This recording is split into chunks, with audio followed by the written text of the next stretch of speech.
Here in Wisconsin, it's a dress rehearsal for the November election. Voting is underway across the state in the Wisconsin partisan primary. This was the scene at the Zeidler building in Milwaukee this afternoon.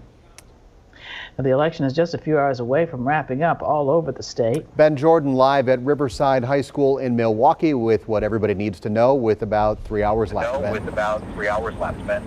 Stephen Carroll, the chief inspector of this polling location, tells me they just surpassed 100 voters for the day.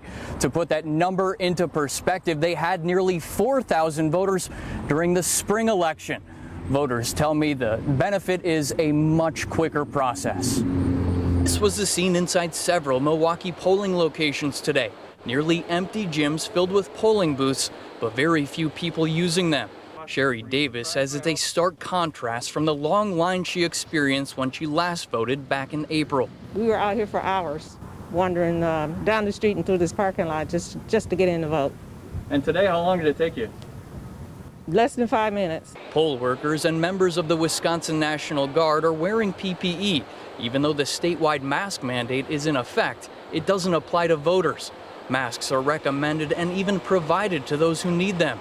Joan Donner brought her own. I want to be protected and I want to protect others, and that is the smartest thing to do. The Milwaukee Election Commission expects more people to vote absentee than in person in this election.